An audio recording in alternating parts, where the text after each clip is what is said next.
Okay, guys, good afternoon, everybody, and welcome to this class today. I hope you had opportunity to go through the sentence sequencing second exercise. I hope you've all done it. Anyway, we will discuss it in due course. Today, I have a loaded session. So today we will not be doing it, but in due course, whenever I get time, I will get back to that and finish off that exercise. Are you able to hear me? Can you just say yes? I want to see if you are awake and you're out there. Are you able to listen to me? Harshit has answered it. Lakshmi Priya, good. Sneha Shriya, yes. Good. So, very nice. Harshita also has answered. Very nice. Today, we're going to start reading comprehension. Reading comprehension is a very important question as far as BITSAT is concerned, because definitely among those 15 questions, you will have reading comprehension questions. Now, reading comprehension is something which you have not, it is not unfamiliar to you. You would have done it right from high school level. Definitely at your +2 level, you would have done some kind of reading comprehension. That is one. Second is any student who's used to reading long texts, you would have done a lot of reading, may not be, say, plain English, but definitely maths, physics, chemistry. So you are used to some kind of reading. So for a student, reading is not a problem. The second aspect of reading comprehension is comprehension. That is understanding what is being read. Understanding has two components again. One is reading what you're doing, then interpreting what is being read.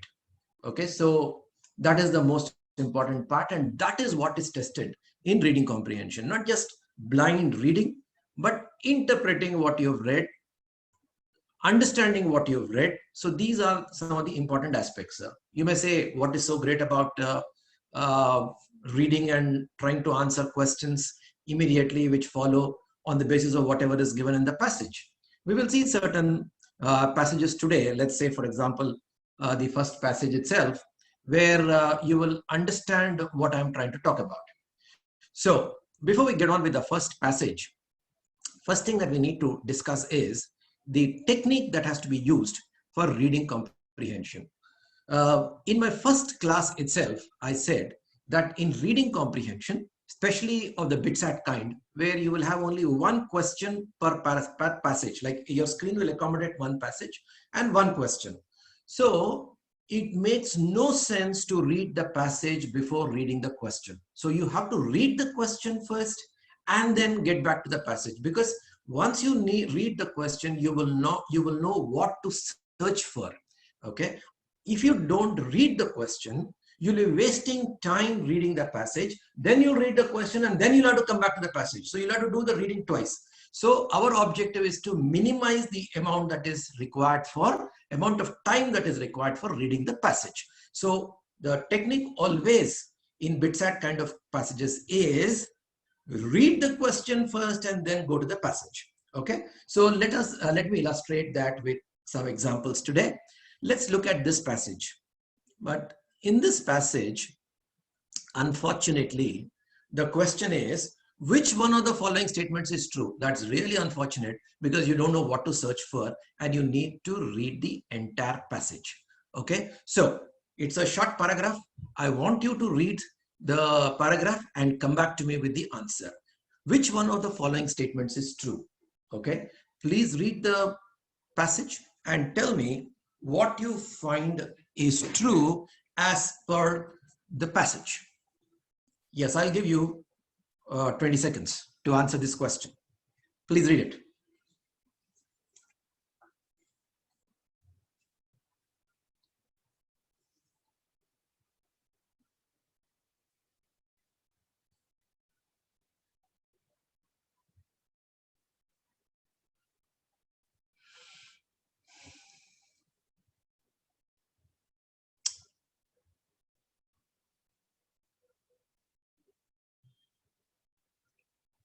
Harshita has already answered it.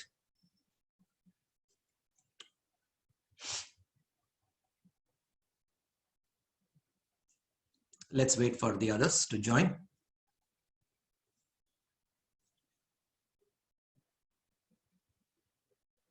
Kaushik has answered it, but Kaushik, you need to look at your answers.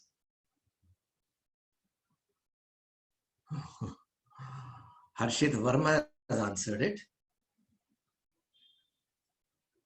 Harshit Verma has answered it. Anaga has answered it. But you really need to look at your answers.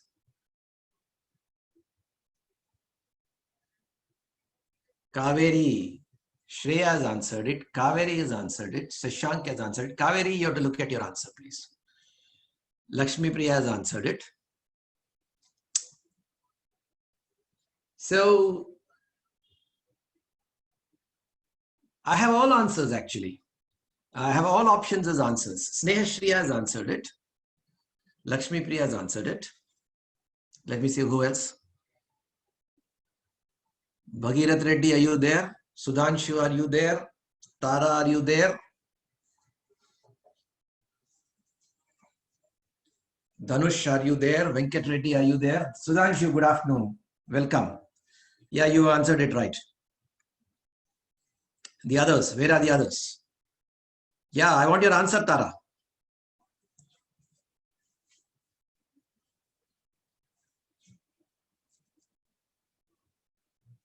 Yeah. Okay. Now, if you see, the most important thing that you have to watch out for in reading comprehension is what I call an eye catcher. What's an eye catcher? An option which looks deceptively right. It attracts your attention. It's an eye catcher. It attracts your attention and you'll be prompted to immediately tick that as the answer. That is what you have to watch out for in reading comprehension. Okay. Seemingly right answer, but not the right answer. So let us see which are the seemingly right answers. Some people have answered A as the answer. According to Dr. Stephen R.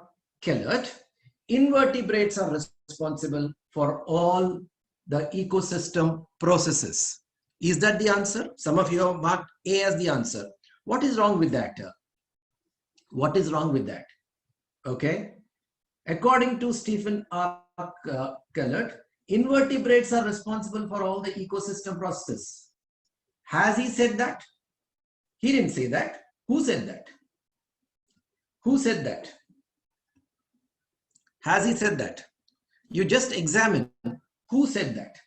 Okay? Then you will know what is the answer. A lot of you have given C as the answer, including Kaushik. He has given C as the answer. The very existence of humans depends on invertebrates. Is this right? What is wrong with this answer? What is wrong with this answer? Okay, what is wrong with this answer? The very existence of humans depends on invertebrates. What is wrong with this answer? Can somebody tell me what is wrong with this answer? The very existence of humans depends on invertebrates.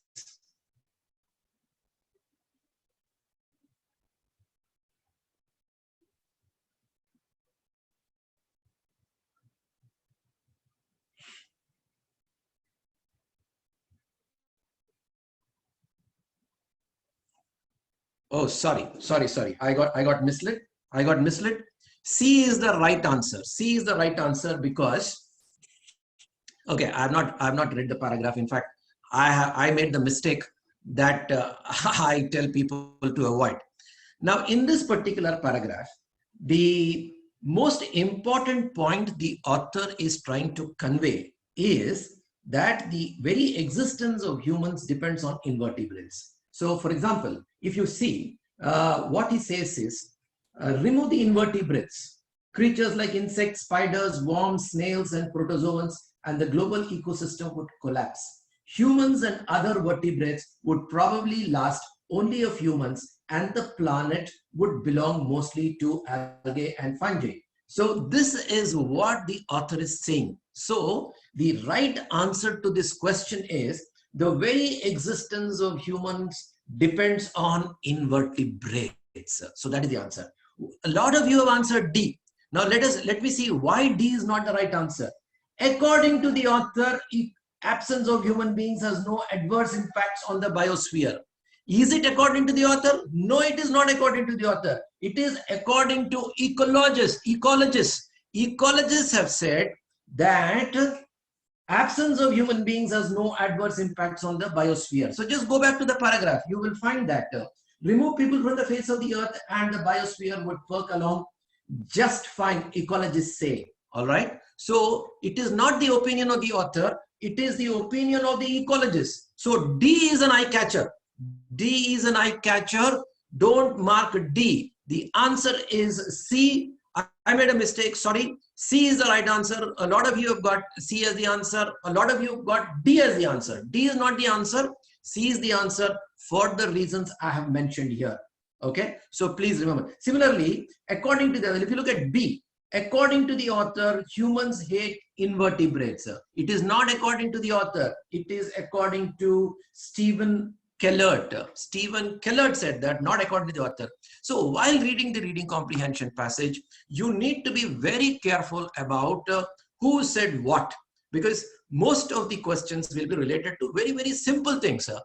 Needn't be a complicated set of English, needn't be a complicated set of words. So very simple English. How do you interpret them? Especially in BITSAT kind of passages, what happens is there is no scope for giving lengthy passages, because at the most, how many questions can they ask in reading comprehension? Maximum of 3 questions. When you're giving only 3 questions, the passage cannot be too very long. Unlike in, say, CAT or some other entrance exams like CLAT or other exams, where there will be 5 to 10 questions. When there are 5 to 10 questions, you will have, you know, a passage which is 1 page or even 2 pages long. In BITSAT, they can't do that. They can give at the most 3 questions. Often it is 1 question. So when they give 1 or 2 questions per passage, the passage cannot be more than 1 paragraph. Then how do you make the questions tough? You make the questions tough by giving these kind of eye catchers. So that is what you got to be careful of. Now what we will do is we will take a long jump and then we will move to a passage which is very, very easy. Easy passage, because, you know, I don't want to start off with tough questions and scare you. We will start off with a very easy passage first and then come back to the tougher ones. So let us look at a passage which deals with Titanic. Okay, a topic which most of you are familiar with. You all know about what happened to the Titanic. Okay, so please read this passage and first read the question. Which of the following words speaks of the magnitude of the ship? Now read this question. Which of the following words speaks of the magnitude of the ship? And then go back to the passage and try to answer the question. You will understand why I keep saying read the question first and go back to the passage, because now you'll have to see an adjective which is placed in front of the ship. That's all you got to do. So please go back. Now your job is simple. If you don't read this question and start reading the passage, you'll be wasting your time. And when you come to the question, you'll have to go back again to the passage and try to see what you're searching for. So Ashreya has answered it already. Harshit Verma has answered it. Harshita has answered it. Good. So you see the advantage of reading the question first. The question says, which of the following words speaks of the magnitude of the ship? Anaga has got it right. Snehashri has got it right. Okay, Lakshmi Priya, why did you say A? Why did you say A, Lakshmi Priya? Where is greatest? He talks about, you got to be careful, Lakshmi Priya. It is greatest sea tragedies. He is talking about the tragedy there. What is the question? The question is about the magnitude of the ship. Question is about magnitude. Tara and Bhagirath Reddy, you answered D. D is tragedy. No, he's asking about the magnitude of the ship, the size of the ship, the size of the ship. Where is that mentioned? Where is the size of the ship mentioned? The second sentence. It was the first trip of the giant ship. It was the first trip of the giant ship. Giant discusses, giant describes the size of the ship, the magnitude of the ship. Therefore, the answer is C. It's a fairly simple one, but see how many of you have got it wrong. It's a fairly simple question. It's a very easy question. What is he asking you? You should be very careful in reading comprehension to have utmost clarity. What is he asking? He is asking which of the following words speaks of the magnitude of the ship, not the magnitude of the tragedy. Okay, so greatest is not the answer, first is not the answer, and tragedy is not the answer. Answer is giant. It is given straight away there. He says it was the first trip of the giant ship. Giant is an adjective placed in front of the ship which discusses the magnitude of the ship, and therefore that is the answer. Now let us go to the second question. Second question is, when did the tragedy occur? When did the tragedy occur? Shreya has got it right. Kaushik has got it right. Srinivas Reddy, again you got it wrong. Anaga has got it right. Tara, you got to see. Tara, we are talking about April, Tara. We are talking about April. April. When is winter? Winter. Definitely April is not a winter month. All right. So when you go back, so now again, when did the tragedy occur? So we know what we are going to search for. We're going to search for a precise date or the period during which the tragedy has occurred. And where is that given? In the fourth sentence. It was on the night of April 14th, 1912. Madam, icebergs are there throughout the year in certain oceans. Icebergs will be there throughout. So please don't use your understanding. Please go by what is given in the passage. What is given in the passage? The passage is given clearly. It was on the night of April 14th, 1912. Because it is the night, you can't say at dawn, you can't say in the morning. Bhagirath Reddy, Srinivas Reddy, I mean, who has got it? So it is not at dawn, it is not in the morning. So B is out, D is out. It is not winter because it is April. So what is the option left? Even if you don't know what spring is, by elimination, you arrived at spring. Okay. So did you get this? Okay. Okay. Is this clear, Tara? Okay. Now let's go on to the next question. What caused the ship to sink? That's a fairly simple answer. Okay. You can't get an easier question than this. Even without reading the passage, you can answer this question, and all of you have got it right. Answer is D, an iceberg. Everybody knows that Titanic sank because of the iceberg. You don't have to read this passage. Okay, sure. Next, what happened to the majority of people on board? Please be careful while answering this. What happened to the majority of people on board? 32. I want everybody to answer this question. I want to see what kind of attention you pay. What happened to the majority of people on board? Okay, Srinivas Reddy. Question is not visible. Sorry. What happened to majority of people on board? What happened to majority of people on board? There it is. What happened to majority of people on board? Kaushik, are you able to see it now? Shreya, are you able to see it now? Sneha Shreya, good. You got it right. S Shreya, what is the answer? Anaga got it right. S Shreya has got it right. S Shreya, Lakshmi Priya has got it right. Bhagirath Reddy. Come on, Bhagirath Reddy. Kaveri, what's happening, madam? How can that be the answer, Kaveri? Srinivas Reddy. Kaushik. All right. Okay. I've got all kinds of answers. Now say a question like this. Don't complicate a situation beyond what it is. It's a straightforward question. What happened to the majority of people on board? How do you answer this question? We know that there were more than 2,000 people on board. Where is that given? That is given here. More than 2,000 people on board. That means say 2,000, 2,500. And how many people perished? 1,500 people perished. Okay. So 1,500 people perished. That is what is given there. Okay. That means what happened to a majority of the people? A majority of the people, Drowned. They died. They died because of drowning. Okay. So it is given here.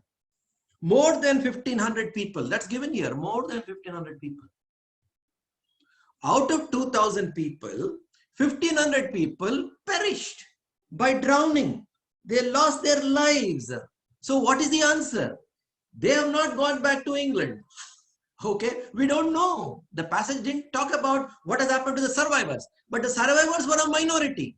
A majority of them have perished at sea. All right. So we don't know whether they went to US, the survivors, or they went back to England. We don't know. But anyway, they were in a minority. A majority of them perished. They were in danger. What danger? It was beyond danger. They drowned. They drowned. They were not in danger. They drowned. What more danger they can have once they drown? They've drowned and died. All right. So answer is not B. Answer is not D. Answer is not A. They were drowned. Answer is C. So please remember, in reading comprehension, our job is to select the best answer. There may be 4 answers. Some of them may be seemingly right, probably right, but our job is to select the best answer. So in reading comprehension also, therefore, there is a problem. We need to look at all the options, because one option may look all right, but there may be a better option. So therefore, it takes some time, because you need to read the question, unless it's a straight fact-based question. Okay, when was the war of Panipat fought, and you get that date, and there is a date mentioned in the passage. It's a fact-based thing. There is nothing to search for. You don't have to go beyond the option where it is given right. So, but most questions are not fact-based alone. You may get, if you're lucky, you may get a fact-based question, but otherwise, it makes sense to read all the options in the question. Okay, now let's look at 33. Which of the following reflects the main idea of the passage? Okay, let's see. Harshit Verma, Kaushik, good. Kaveri, very good. Tara, very good. Okay, Shreyasriya, Srinivas, just think about it. Your answer, just think about it. Shreya, got it. You got it. Okay. What about the rest? Shashank. Shashank, think about the answer, please. Shashank. What is the main idea of the passage? Now, let me spend a couple of minutes in terms of trying to tell you the main idea. So the main idea will contain 2 aspects. Please remember carefully. Please remember carefully, because this main idea question is a question which comes often in reading comprehension. Main idea consists of 2 things. One, a subject. Subject means a hero. Hero, I call it a hero of the passage. What is a hero of a passage, or who is the hero of a passage? Hero of a passage is that subject or whatever which occurs frequently throughout the passage. Frequently, that is mentioned. That is the hero of the passage, or that is the subject of the passage. Second is, what is being said about the subject? You want to mix these 2. What is the subject? What is being said about the subject? You combine these 2 and you get the main idea. So that is called the main idea of the passage. Now, let's look at this passage. What is it talking about in the passage? Is it talking about the elites in the Titanic ship and discuss their life and how they were enjoying? Is that what he's talking about? Is that the main idea of the passage? Definitely not, because he mentions in passing. Yes, Shreya, that's right. You're right. Good. Please participate. Whenever I ask questions, please answer, so that I know that you're following what I'm trying to say. Thanks, Shreya. Please participate. Okay. So he is not asking about the elites or the life of the, he mentions it in passing that, he's describing the situation, but that is not why he's written the passage.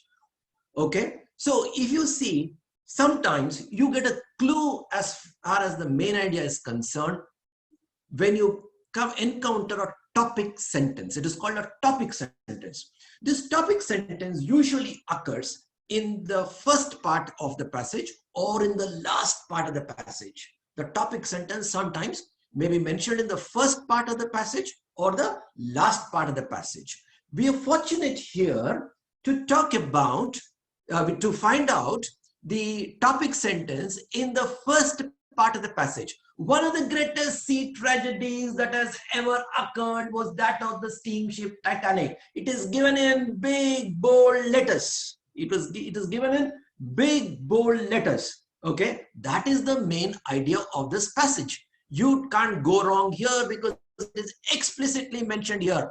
Topic sentence. You're lucky that there's a topic sentence, but not always that there will be a topic sentence in a passage. If you're lucky, you may get a topic sentence. So topic sentence is given. One of the greatest sea tragedies that has ever occurred was that of the steamship Titanic. So let's go back to my earlier technique of identifying the main idea. I said identify the subject. What was the subject here? The subject was about Titanic because from beginning to end, he talks about Titanic. He talks about how they were enjoying, how big Titanic was, when it set sail, etc., etc., etc. It was all about Titanic. So the subject is Titanic. What is being said about the subject? That Titanic encountered a disaster on that particular fateful night, and what a great tragedy that that particular disaster was. So you combine these two and you got the main idea. The main idea is therefore that sinking of the Titanic is a great tragedy. That is what he's talking about. So the main idea, as I told you, always identify the subject, see what is being mentioned about the subject, combine these two, and you've got the main idea. All right. Sometimes if you're lucky, you may get a topic sentence, apply the topic sentence and answer. If you're not lucky, use the technique that I mentioned. What is the subject? What is being said about the subject? Combine these two and you get the main idea. So in this particular case, the main idea is very simple. Okay. The sinking of the Titanic was a great sea tragedy. I hope all of you have got it right. Let's go on to another passage, another simple passage. Okay. Let's answer this question.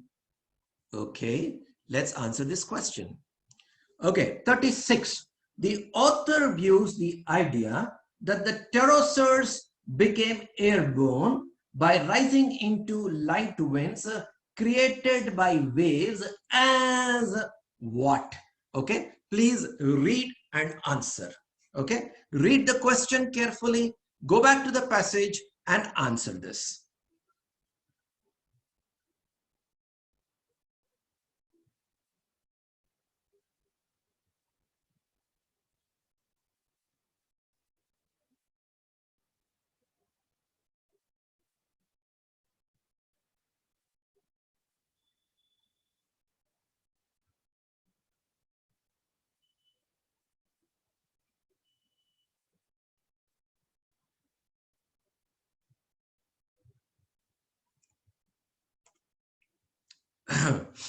Okay, not an easy passage. Take your time, answer the questions, but there are several things that we can learn from this passage.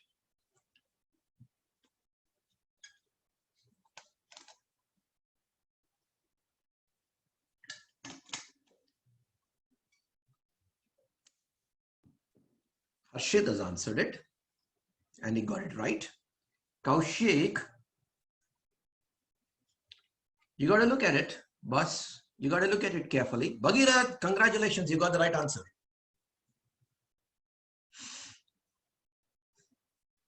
Srinivas, good, good, very good. You got the right answer.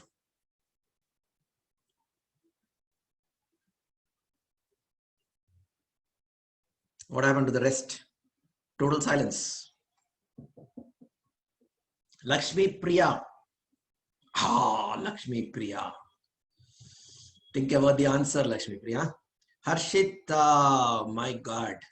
Shreya, doesn't look good. Kaushik, got it right. Fantastic, Kaushik. Got it right. Not an easy question. Not an easy question, but got it right. Let's wait for the others. Come on, Tara, Sudhanshu. Where are the others? CH Shreya is not there today. Where are you, CH Shreya? Where are you? Kaveri, what is your answer? Annaga, congratulations. You got the answer. Among the girls, you got the answer first. The right answer first. Okay. Now let's try to read this question.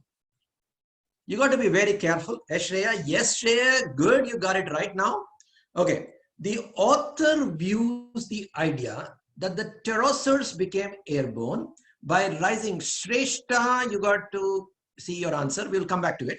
The author views the idea that the pterosaurs became airborne by rising into light winds created by waves as, and then we have revolutionary, unlikely, unassailable, probable, etc., etc., etc. So when we go back to the passage, we need to see where the author is talking about being airborne. Okay. So unfortunately, in this passage, we got to read the entire paragraph. But fortunately, there are more questions.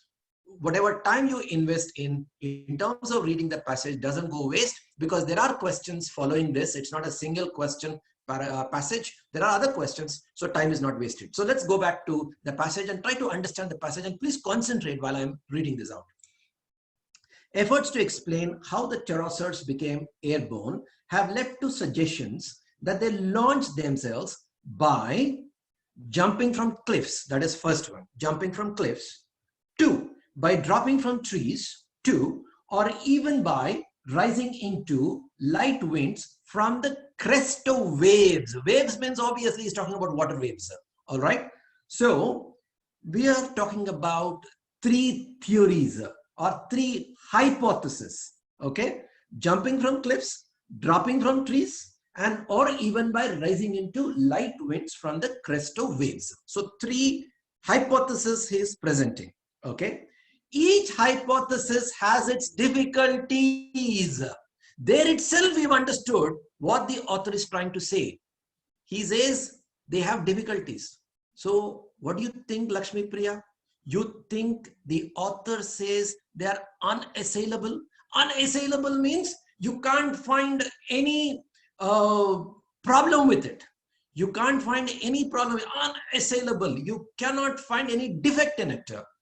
But if you see, his attitude towards the 3 hypotheses is given in this sentence. This sentence clearly says each hypothesis has its difficulties. That means the author is not fully convinced that these hypotheses are correct or blemishless or defect-free. That means they have their own defects, and there are those questions you got to ask. So he doesn't believe in them.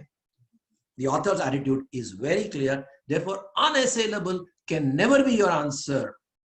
Have you understood that, Lakshmi Priya? Okay, let's go on. The first wrongly assumes that the pterosaur's hind feet. So he's talking about the first one.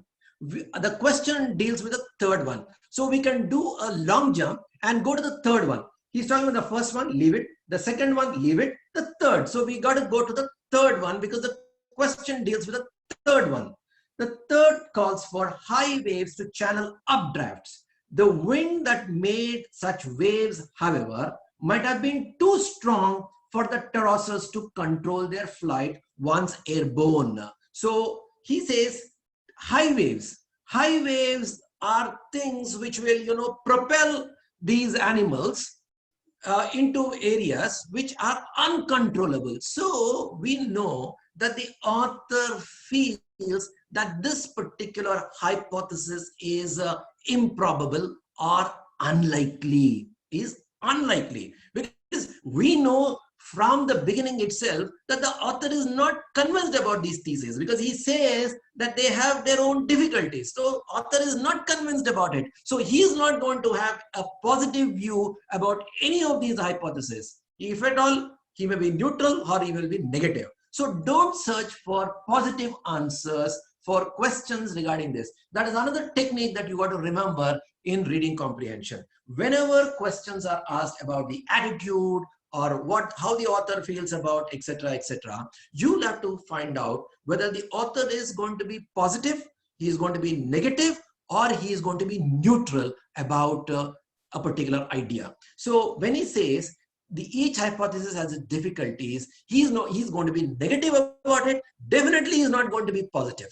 Okay, or he's not even going to be, I would say, neutral. So if you look at the answers, we've got four options. Revolutionary. Oh, no way. In fact, revolutionary is what? Something new, something outstanding. In fact, as I told you, revolutionary is a positive term in this particular case. So definitely it is not positive. Unassailable, defect free, a positive term. No way. All right. Probable, slightly positive, even that is not right. So unlikely, and he explains why it is unlikely in the last sentence. I hope all of you got it right. It's a difficult passage, but this is how you got to answer the question, sir. So reading comprehension is not your primary school reading comprehension where there's a Battle of Panipat was fought in this particular year, and the question is, which year was the Battle of Panipat? So don't expect that kind of easy questions. They call for some kind of interpretation. Okay, so we got to answer those things. Now let's go to 37th question. It can be inferred from the passage that some scientists believe that pterosaurs. Okay, please answer that question. Please answer that question. Harshit Verma, fantastic. Sudhanshu, fantastic. Kaveri, fantastic. Harshita, very good. I thought it was a tough question, but you got it right. Tara. None of these. Why? Why? Anaga, yes. Srinivas, yes. Very good, Srinivas. I thought you wouldn't get it, but I thought you people will not get it. But Kaushik, so many, everybody has got right answer. Almost everybody. Ashreya, yes. So it can be inferred from the passage that some scientists believe that, again, this deals, if you see, he is talking about A. Sashank, that's right, Sashank, you got it right.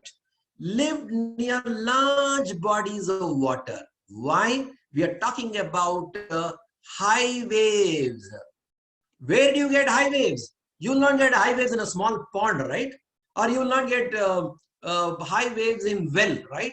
Where do you get high waves? In large water bodies, okay? In huge lakes, rivers, or even sea.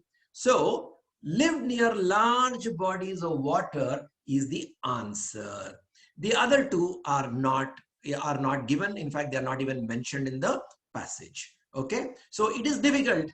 It is difficult.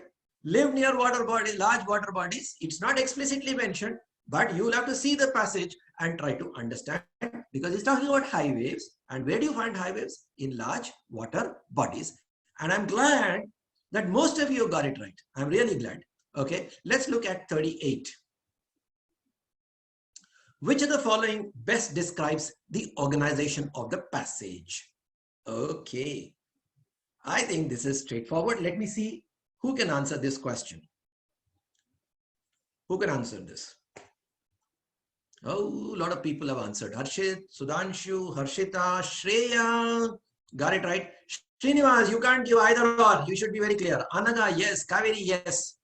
Kaushik, yes. Sneha, Shreya, you got to look at your answer, madam. Bhagirath, yes. Srinivas, yes. You all got it right.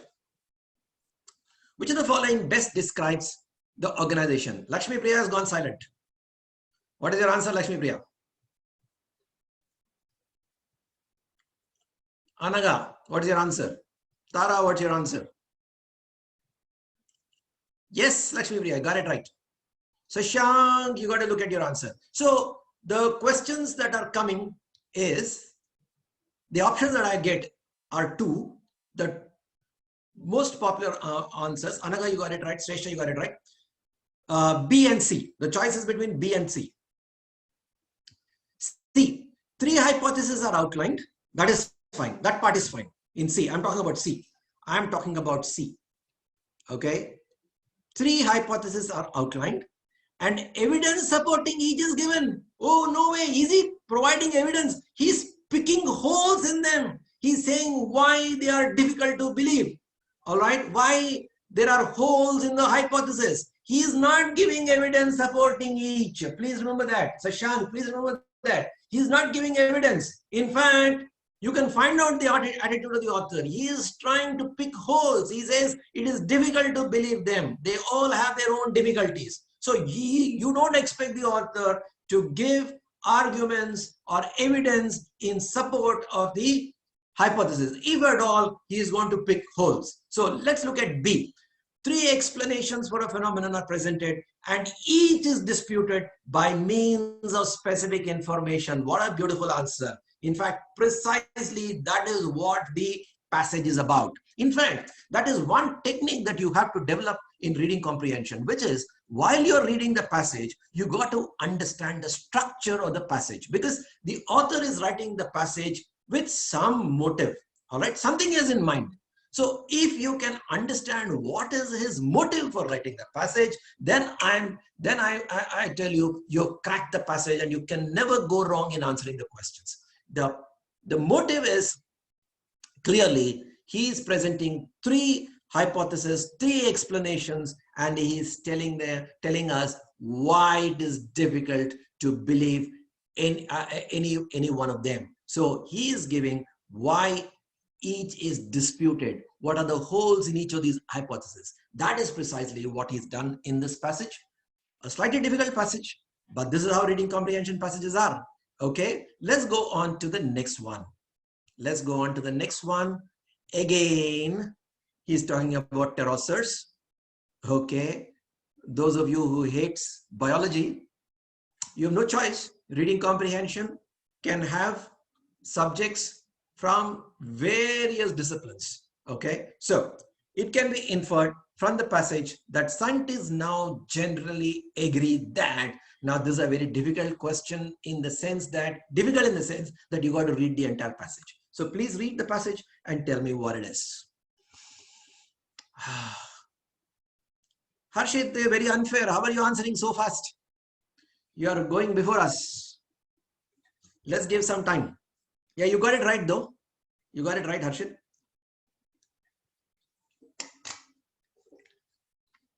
Shreya has got it right.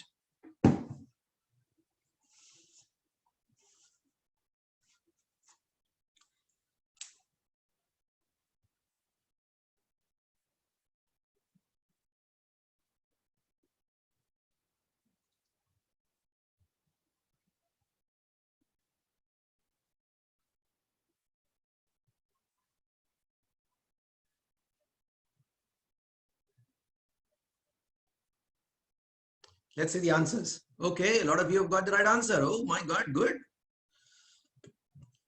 Sudhanshu. Sudhanshu, look at your answer, please.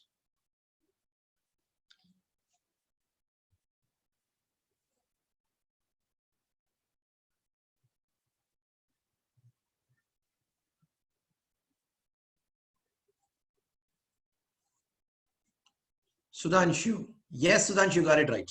Now you got it right. Lakshmi Priya. Look at your answer, please.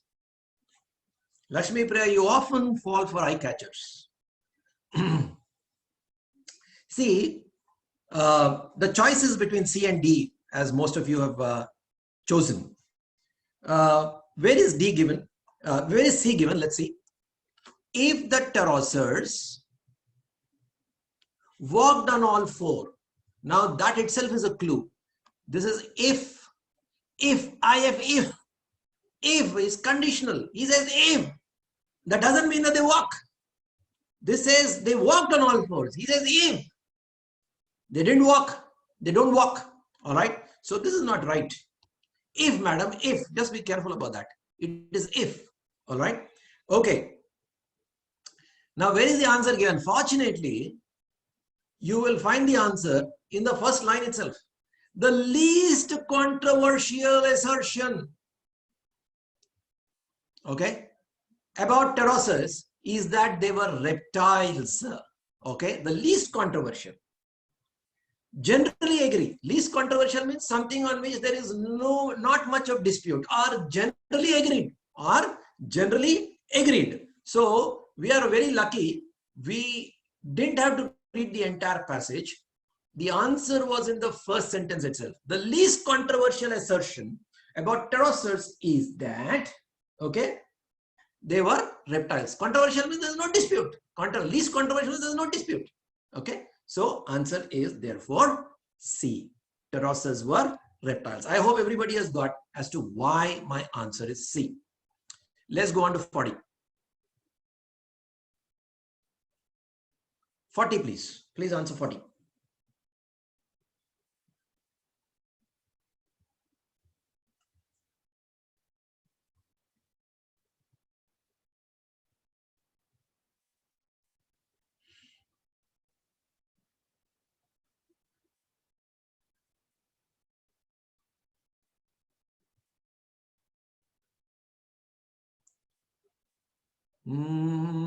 Kaveri. Yes, you got it right, Kaveri. Harshita, yes. Anaga, yes. Snehashriya, yes.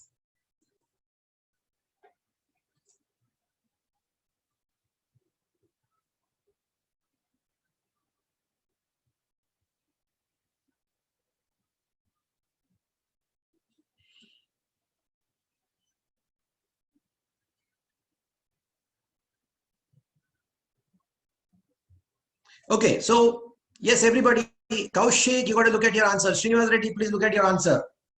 Okay. The skeleton, we are talking about skeleton, Srinivas. We are talking about skeleton, Kaushik. Shrestha, Shashank, we are all talking about the skeleton. Please remember that. The skeleton, okay, according to the passage, the skeleton of a pterosaur can be distinguished from that of a bird by the size of the wingspan. Wing doesn't contain skeleton, contains bones. Skeleton means what? It's made up of bones, right? Okay, so that can't be the answer. Size of the wingspan cannot be the answer. Okay, okay. Where is the problem? The problem is, where is the answer? Not the problem actually. Where is the answer? If you see, he says, in pterosaurs, that is, I'm talking about the third sentence. In pterosaurs, I'm talking about this. A greatly elongated fourth finger of each forelimb supported a wing-like membrane. Okay, in pterosaurs, a greatly elongated fourth finger. Okay, now, what about the birds? What about the birds? In birds, now, unfortunately, this thing, let me remove this. In birds, what is happening? In birds, this is birds.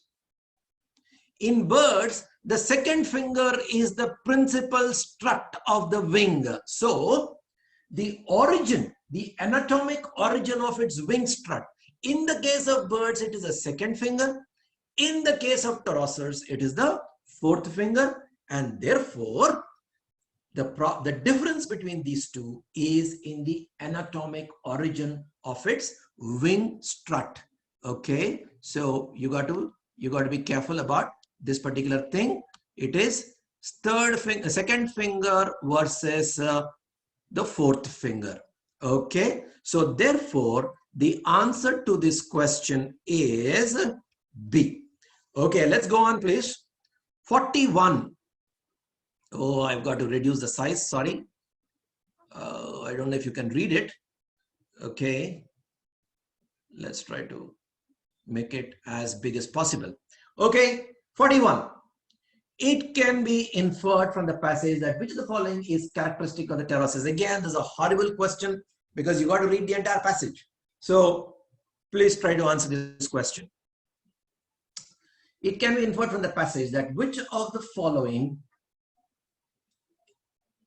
is characteristic of the pterosaurs.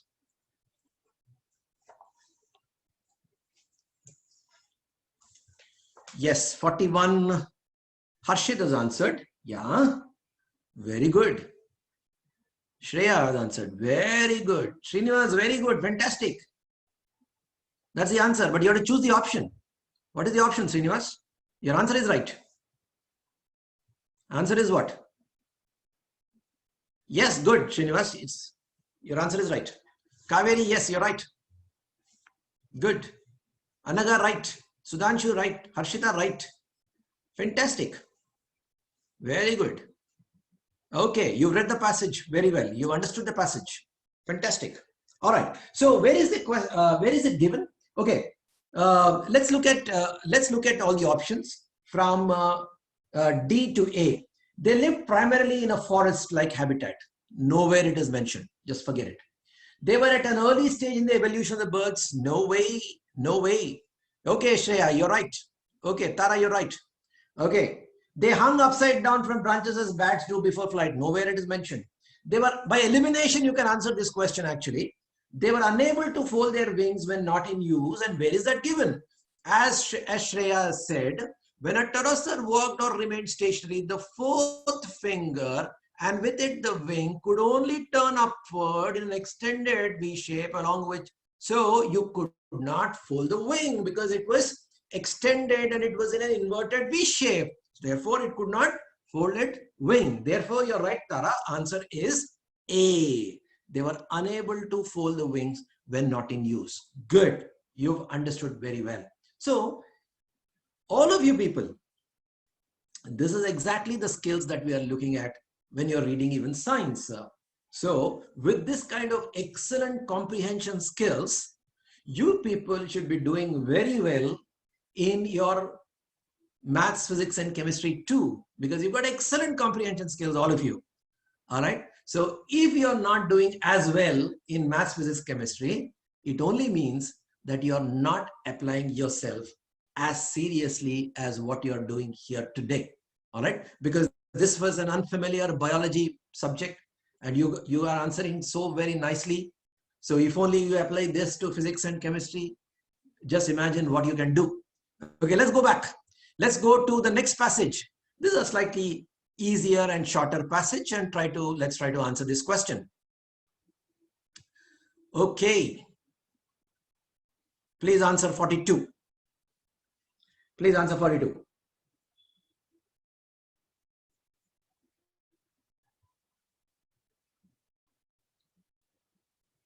Read it and answer. Which of the following reflects the theme of the passage? Theme is similar to the main idea. Theme is similar to the main idea. Theme question is similar to the main idea. 42, Harshita's got it right. Shashank, you got to look at it. Shrestha, you got to see your answer. Tara, you got it right. Congratulations. Shreya, you got it right. Very nice. Kaveri, you got it right. Harshita, right. Shreya, yes. Sudhanshu, yes. Shrestha, yes. Most of you got it right. Okay. Which of the following reflects the theme of the passage? Now let's see the theme. Theme means obviously you got to read the entire passage. Okay. Today, most students spend a lot of their time looking at visual entertainment, primarily TV and movies. Like the English language, the visual language of television and movies can be used well or badly. Have we come across the topic sentence? Only time will tell. It can be made to reveal or conceal the truth. Reveal means make it open. All right. Conceal means to hide. Okay. It can be made to reveal or conceal the truth. It can sway the emotions. That means it can influence. Sway means in this context, influence. Okay. In fact, if I were the paper setter, I would have given a question on this. What is the meaning of the word sway as used in the passage? All right. Remember, we discussed 3 types of questions while we are discussing reading comprehension in the first class. One question is called referent. What does this particular term refer to? Second kind of question is regarding ideas and all that. Most of the questions that we've discussed today are about ideas. Third is about vocabulary. So if he gives a vocabulary question, I would ask this question. Sway, what does it mean? Sway in this context means influence. Okay. It can sway the emotions or appeal to reason. Okay. It can do both. Okay. It can sway the emotions or it can make you think logically. That means appeal to reason. A school program of motion picture viewing and discussion helps make students aware of this language and the ways it is used. All right. So what is given? What is the theme therefore? We have the topic sentence. The topic sentence is this. Can be used well or badly. It can sway reason. It can sway emotion. Control, emotion. Emotion does not necessarily mean reason. Like what we are seeing today on TV. Lot of TVs try to divide people. Okay, if you watch TV, there are TVs which divide people. They bring in hatred. They talk about hatred. They talk about, a lot of emotions, fear, anxiety. Okay, they try to scare people to get TRPs. All right, they talk about all of those things. So they can sway emotion. That is the bad way of using TV. There is a good way by appealing to reason. Like, for example, when you're talking about corona, talk about facts. Talk about why you have to maintain social distance. Talk about why you should not go out of your houses, etc., etc. There you're appealing to reason. All right. So a TV or a visual medium can do both. It can do good. It can do bad. Okay. So that is what is the main idea of this passage. All right. And that is given here. Okay. It can be used well or it can be used badly. Okay. Therefore, the answer to this question is the language of television can be used well or badly. Most of you have got it right. Even the one or two who have not got it right might have understood now why A is the answer. Let's go on to 43. The language of TV and movies can be used. Oh, it's a repeat. It's a repeat of whatever I said. I was yelling about that for the last 1 minute or so, and you can't go wrong. Answer is D. Let's not waste time here. Answer is D. The language of TV and movies can be made what? The language of TV and movies can be made what? Okay. Okay. A lot of you have got it right. A lot of you have got it right. Yes, the language of TV and movies can be made, sorry, I have not, yeah. The language of TV and movies can be made what? It can be made to reveal or conceal the truth, to hide the truth. Conceal means what? To hide. Conceal means what? To hide. And therefore, A is the answer. So you've all got right. Good. That's very nice. Okay, you are catching on to reading comprehension. Most of you are getting it right. Let's go on to another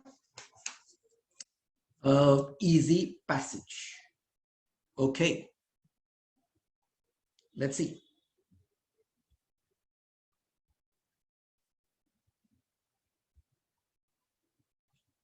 Okay, let's read this and try to answer this. Please answer this. 34th question. What is the question? Which one of the following statements supports the argument in the passage? Again, you got to read the entire paragraph. There is no other way. So please read the paragraph and try to answer the question.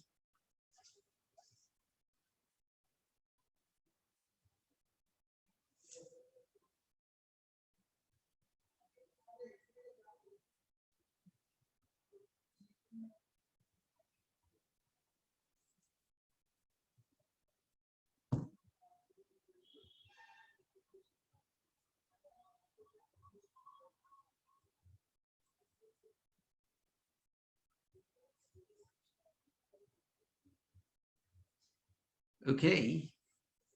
Can we have the answers, please?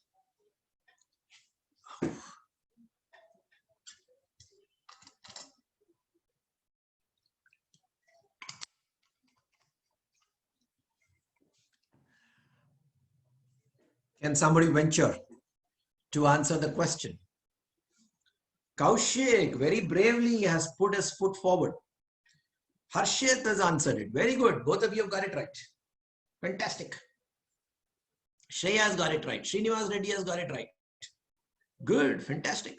Kaveri, very good. Shneya Sriya, look at your answer, please. Anaga has got it right. Relook. Shneya Sriya, look at your answer again. Shrestha, look at your answer.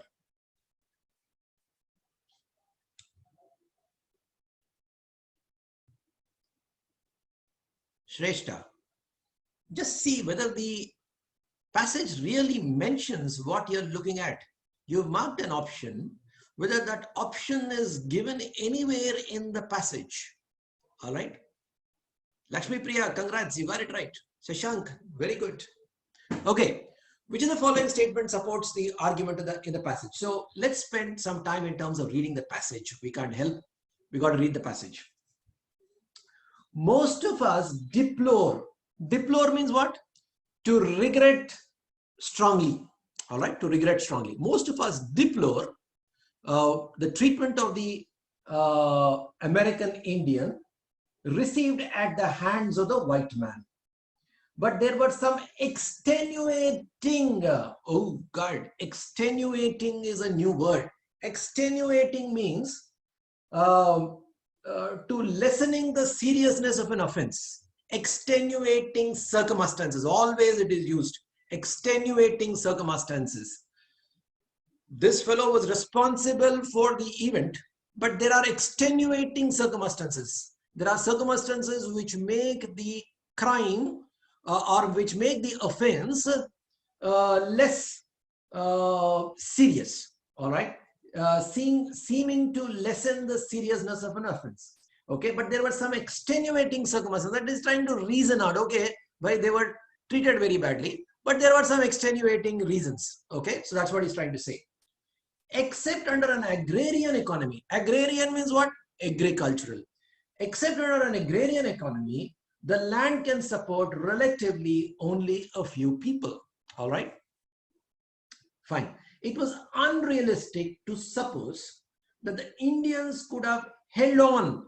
Now, held on is a phrasal verb. I discussed phrasal verb in the first class. Phrasal verbs, and in one of our chapters, we give a whole lot of these phrasal verbs. Now, what is the meaning of the phrasal verb held on to? That means to maintain a grasp of something. So it is difficult for the Indians. It is unrealistic to expect the Indians to maintain or grasp on the lands that they were holding. So it was unrealistic to suppose that the Indians could have held on to enough land. Why? Because they were not powerful enough. They could not hold on to the land.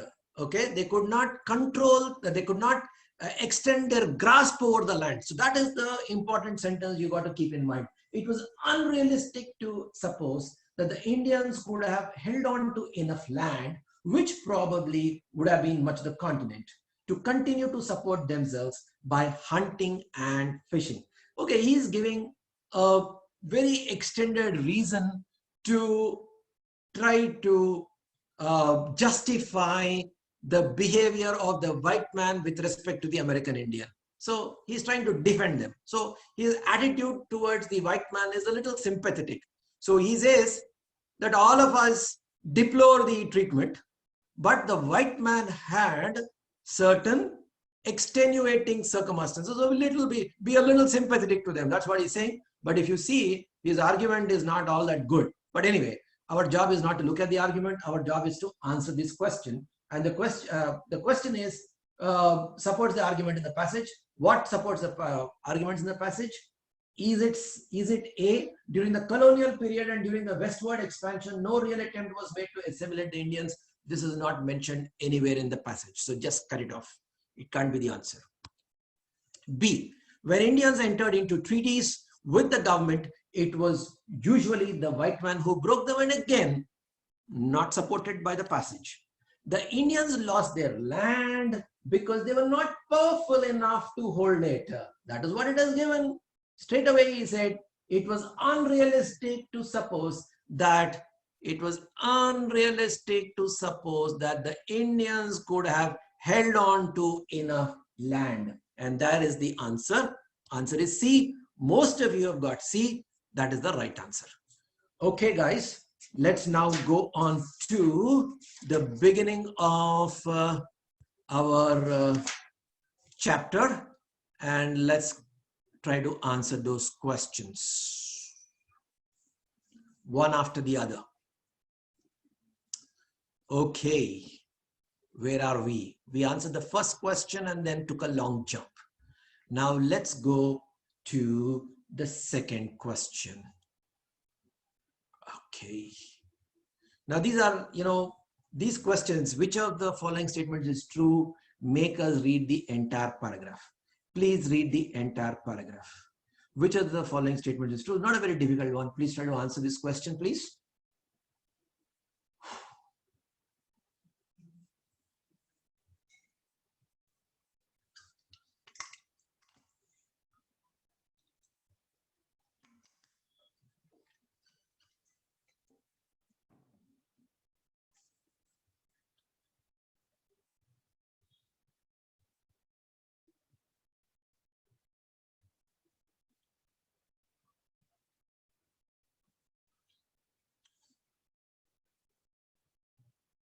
Sudhanshu, no. Harshit, sorry, Harshit has answered it. Yeah, and he's got it right. Srinivas has answered it. Anaga has answered it. Good. Lakshmi Priya has answered it, but not the right answer, Lakshmi Priya. Kaushik, please look at your answer. I want others also to answer this. Kaushik. Bhagirath has answered it. Good. Shreya has answered it. Good. Only Shreya is present. C. Shreya is not present today. Harshita. Okay, but Harshita, you got to look at your answer. Shrestha, you got to look at your answer.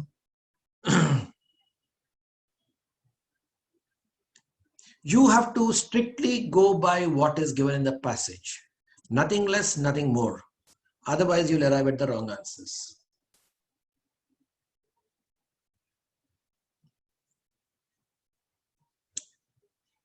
Kaushik. Okay. Kaveri, got it right, Kaveri? Let's see. Okay, we've got enough. Shrestha. Shashank. Okay. Let's see. Judicial activism has come to stay. Has come to stay means what? Has come to, is there. I mean, is now accepted. Now it's there. We got to live with it. Has come to stay. We got to live with it. Judicial activism. Okay, it doesn't say it is essential. Please remember that. It doesn't say it is essential. Has come to stay means, yeah, it is there now. We got to accept it. It would seem that not an area of life is left without where judicial intervention is not sought. Okay.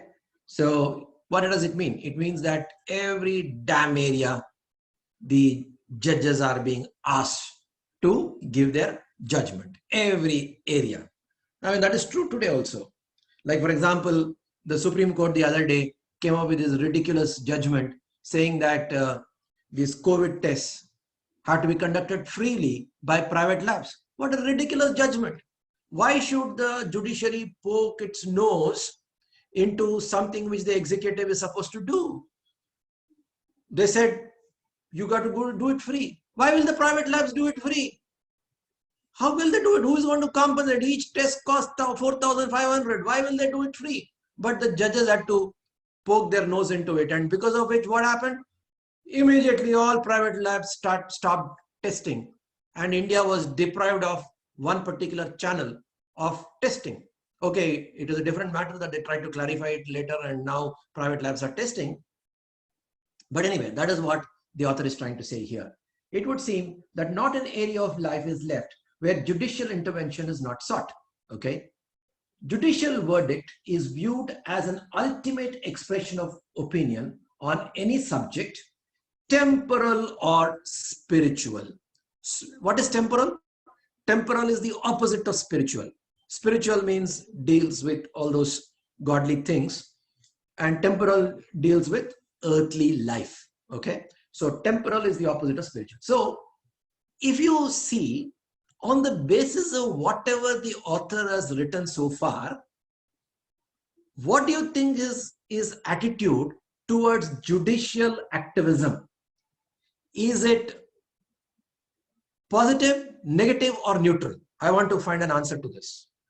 On the basis of whatever we've read so far, what does the author think about judicial activism? His attitude. Is it positive, negative, or neutral? Can you answer this question? My question is, on the basis of whatever we've read so far, is the author's opinion about judicial activism positive, negative, or neutral? Can you answer this, please? I want to see some answers. Harshit? Neutral? You think it's neutral? The way, yes, Shrestha, you got it right. The way he's sarcastic, positive, Shashank. He's anything but positive. The way he's saying that, these guys are poking their nose into everything. Tara, you're right. Okay. He says it would seem that not an area of life is left where judicial intervention. These guys are getting into every damn thing, spiritual or temporal. He doesn't seem to like it. Okay, that is what. He hasn't said anything offensive. I agree, Shashank. He has not said anything offensive. But the way he's structuring his language shows that he doesn't like it. He doesn't like it. He says, these guys are getting into every damn thing. Okay. Judicial verdict is used as an ultimate expression of opinion on any subject, temporal or spiritual. Negative, yes. I say that it is slightly negative. Though Shashank says that he hasn't said anything offensive. He doesn't necessarily have to say offensive. He doesn't have to say, okay, this is bad. He doesn't have to say that. But we got to guess on the way he's structuring his language. His language is sarcastic. Why are these fellows getting into spiritual matters and temporal matters? Why are they doing that? Okay, that's what he says. Okay, next go on. Let's go on. Given this emerging societal more, what is this more? We all know more, much more. Ye dil mange more, that famous advertisement. But what is this more here? Given this emerging societal more, what is this more? See, I told you, English is a funny language. The same word has got different meanings. We all know what more, ye dil mange more. We know that. But what is this more here? Can somebody tell me what is the answer of this? What is the meaning of more here? Given this emerging societal more, okay, can somebody answer this?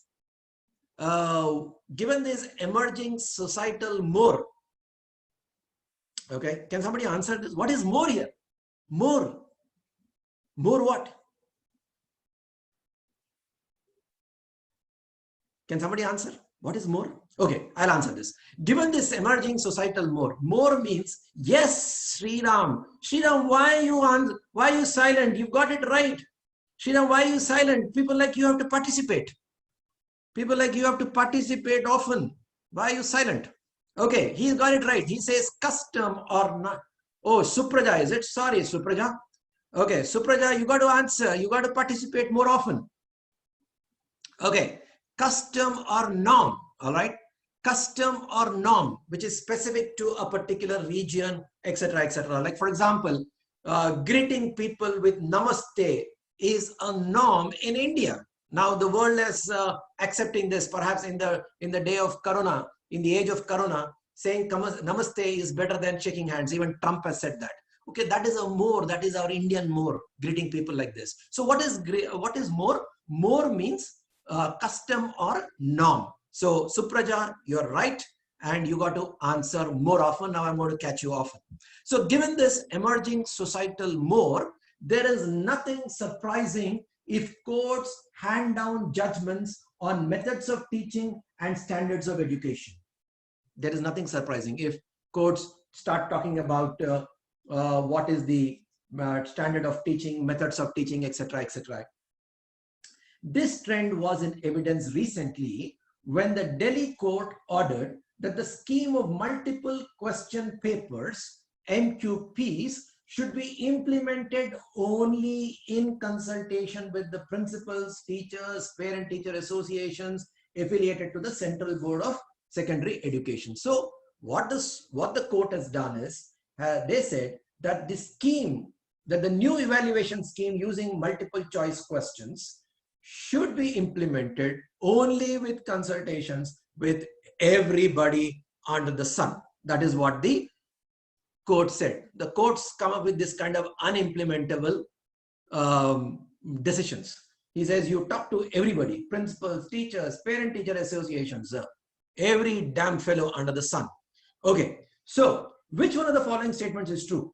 Judicial intervention is essential in every area of life. No way. That cannot be the answer, because the way the author is writing, he doesn't like judicial intervention in every area. He says these fellows are getting into spiritual, they're getting into temporal, all matters. Okay, they're saying, you know, you got about teaching methods, about standards of education, every damn thing they are getting into. He doesn't seem to like it. So he will not agree with A. So that is not the answer. At present, for incorporating any changes in the syllabus of any subject, the opinions of parents have to be considered. We are not talking about syllabus at all. It is irrelevant. That can't be the answer. The Delhi High Court ordered the implementation of the MQP. No, the Delhi High Court has not ordered the implementation. MQP, somebody has already thought about MQP. The only thing Delhi High Court has said is that if you are going to implement MQP, then you better consult a lot of stakeholders. So that is what. Therefore, by elimination, we arrived at D, and also D is the right answer. The Delhi High Court's decision on implementation of MQP system ensured role of various people in schools like principals, teachers, parent-teacher association, etc., etc., etc. So answer is D. You got it? See, this is how we need to go beyond words to guess the attitude of the author. If you can guess the attitude of the author, and you can also understand the structure of the passage, and if you can also understand the motive of the author in terms of writing this piece of text, then you will never go wrong in reading comprehension. So this is what you should be doing, and that is the kind of techniques that we have to develop. Okay, let's go on to the next question. And Supraja, please answer this question. Please answer this question. Which one of the following statements is true?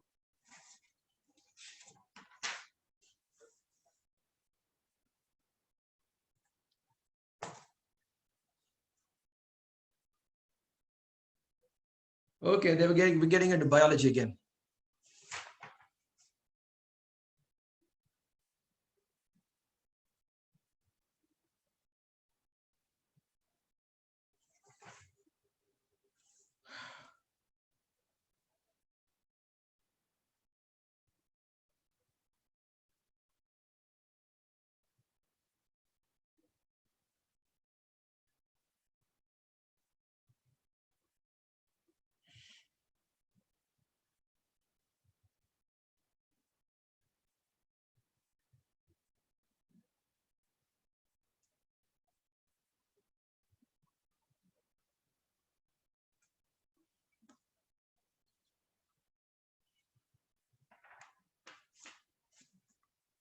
Okay, a lot of people have answered, and most of you have got it right. Very good. You got it right. Shreya.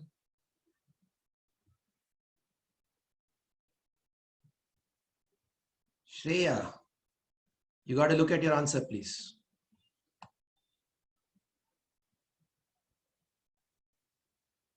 Where is Supraja?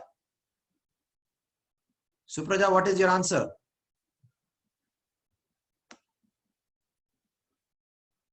Hey Shreya, yes, you got it now. Yes, Supraja, you got it right. Good. All right. So you all got it right. I don't want to spend too much time on this. Okay. Shreya has typed it by mistake. All right. Taken. So which one of the following statements is true?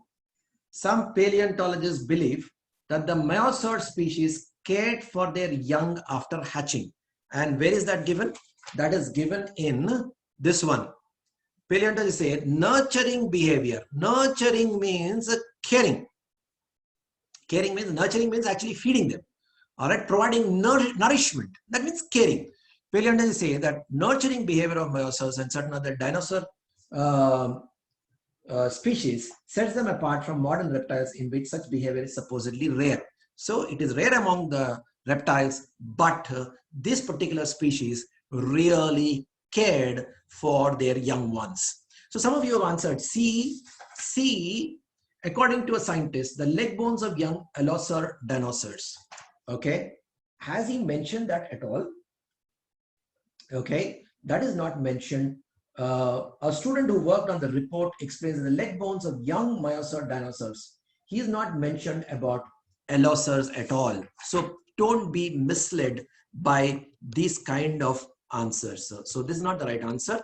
Answer is B. It's a little difficult because science, you got to read a lot of unfamiliar terms. Now, one thing you got to remember as far as reading comprehension is concerned is don't try to pronounce an unfamiliar term. Like, for example, we are getting Myosaurs or Allosaurs and all kind of nonsense. So don't try to spend time trying to pronounce these things, some M, etc., etc. So if you stop and try to understand what it is and try to pronounce it and all that, you're wasting time. some aim something, just proceed. Similarly, there may be certain terms which you may come across, which you may not understand. So don't worry, proceed. Don't stop there and try to understand the term, because after all, there may be a question, there may be one question on that passage, and the question may not involve this term. So don't break your head trying to understand a term which you don't understand. Just go ahead. If you get just the hang of it, you may be able to answer the question. So don't try to pronounce an unfamiliar or a difficult word. It wastes your time. Similarly, don't try to find the meaning of a word which you're not familiar with. Perhaps in most reading comprehension passages, the next sentence, if it's a term which is technical in nature, which most people don't know, normally a decent author will try to define that term in the very next sentence. Even if it doesn't define it, don't worry. It may not be relevant to your particular question. So just proceed further. So don't at any point of time stop. Okay. So now we will, so we will go to one last passage. This is a small one. Let's try to quickly answer this question. Which one of the following statements is true? Quickly, we don't have time. Okay, please answer this. Yes, Harshit has answered this. Srinivas Reddy has answered it. Okay. Kaushik has answered it. Shreya, look at your answer. Look at your answer, Shreya.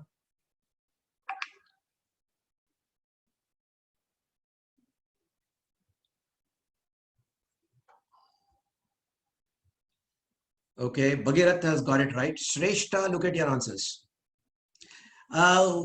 Okay, now, actually, I'm missing a live class today. Reading comprehension is a very difficult topic to teach through online sessions. But Supraja, let's see. Okay, we are running out of time. Let me try to answer this question. Most persons of modest means would like to be rich. Most persons, not all. Okay, not all. Of modest means, most persons of modest means, people who are not that rich would like to be rich. That's what it says. There are some conditionalities he's attaching to it. Not everybody would like to be rich. Most persons of modest means. So that is what you got to see. You got to read carefully. Most persons of modest means would like to be rich. The accumulation of wealth is the chief end. Chief end means the main goal. The chief end of life. End here means goal. End does not necessarily mean stop. End also means goal. What is the end that you are pursuing? That means what is the goal that you have? What is the ultimate goal that you have? Okay. The accumulation of wealth is the chief end of life of almost everyone who has any prospect of achieving it. Okay. At the same time, the value of wealth may be somewhat elusive. Elusive means tending to evade grasp. Okay, it is very hard to grasp something. Okay, it is difficult to get hold of something. Okay, elusive. It is or something which is hard to understand or something which is hard to define. That is elusive. It is a question as to whether or not the rich are any happier than persons of moderate means or even than the poor. So A is not the answer, because A is not defined. Most human beings display a desire for wealth. He doesn't say that. Most persons of modest means would like to. So there's a conditionality associated with it. So it is an eye catcher, but not the right answer. Okay. So the value of wealth can be gauged by the status. This is not given anywhere. All those who are wealthy are happy. No way. He says, in fact, that's not true. So all those who desire wealth, that is given. All those who desire wealth, almost everyone who has any prospect of achieving it, the accumulation of wealth is the chief end. All those who desire wealth consider it as the sole aim of their life. Sole aim, chief end, main goal. Okay, so D is the answer. So it is very easy to say A is the answer. A is an eye catcher, is not the answer. because that is not what he's saying in clear terms. So there is a better answer down there. That is the difficulty in reading comprehension. You got to look at, you can't say, oh, I got the right answer and tick it. There may be down there a better answer, and your job is to find that better answer. So we will stop there. We are running out of time here. Okay. So I hope you've got some techniques in terms of answering this question. As I told you, I keep giving this, but people don't use this number. They use every other number to order material. So please use this number, okay, to ask for material. Some of you have not asked for the material. So reading comprehension, you need to have this material to answer the questions. Next time, I will go faster, provided you have answered the questions already. There are a lot of questions here today we have not answered. So please send a WhatsApp message. Don't call up. Please send a WhatsApp message to Anji. He is there on this 70938-20595. Those of you who don't have the material, please send a WhatsApp material. Say BITSAT material, because a lot of people, incoming seniors, outgoing, everybody asks for material on this number. You should ask for BITSAT material. 70 hashtag BITSAT material 70938-20595. So that brings us to a close as far as reading comprehension is concerned.